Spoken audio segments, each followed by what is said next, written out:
What is up, everybody? Welcome back to the Spurs Hangout Spot, where we talk about everything San Antonio Spurs basketball, from news, rumors, opinions, and more. So let's get into it.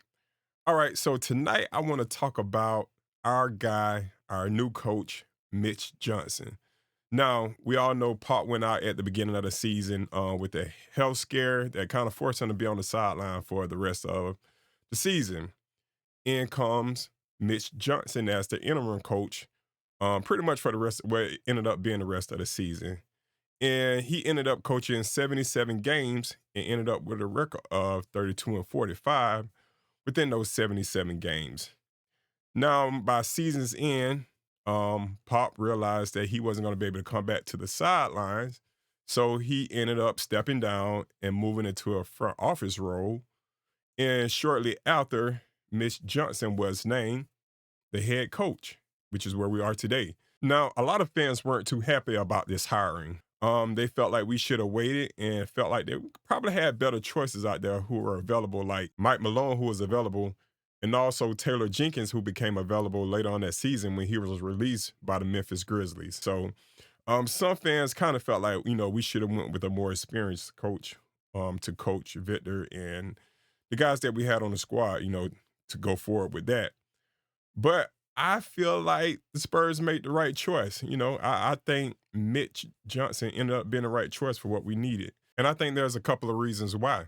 So, one being that he's been with the organization for about 10 years. He already had that knowing ins and out of how the organization works.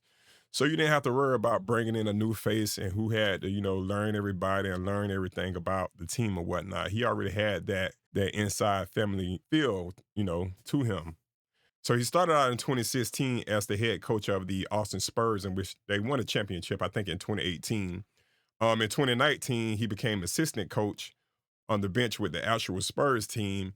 And now in 2025, he's the head coach. He took the proper steps to, arrive to where he is today. Now, I think the more important thing with this is that he's already familiar with your star player. He already has a relationship with Vic, which I think is very important. You know, you have to look at that. And Vic trusts him.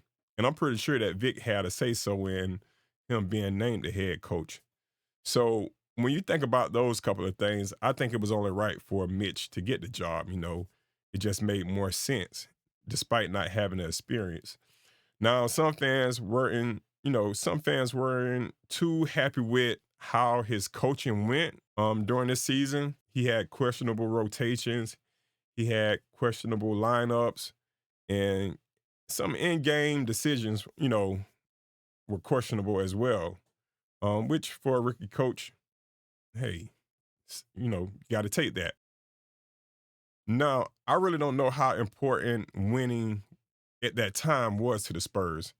Not saying they were tanking, but I think after seeing what happened to Coach Pop, what happened to Vic, knowing that De'Aaron Fox already had, troubles with his shooting hand that he had to get fixed, I don't think the Spurs were too worried about, you know, trying to push for the playoffs.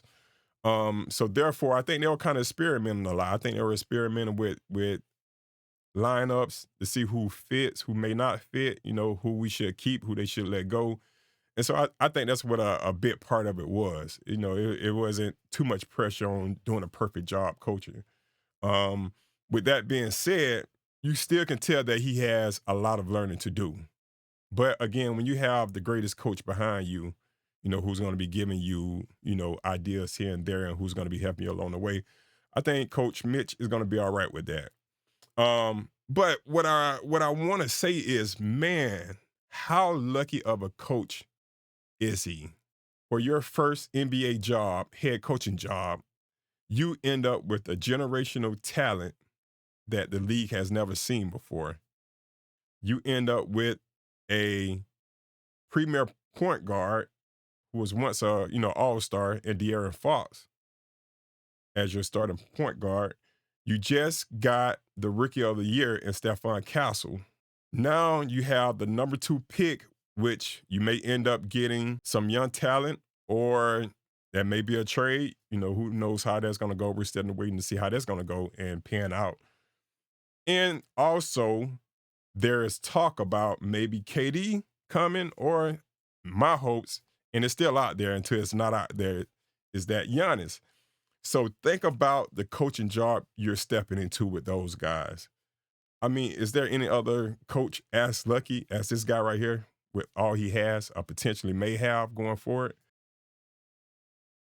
And so that got me thinking, like, I wonder what kind of leash he has. You think if they trade for KD or end up trading for Giannis, I think that's saying that the Spurs are in win mode now. And so if that end up being the case, he's not winning with this squad and they're not going in a good direction. I'm wondering what kind of leash do they have on him.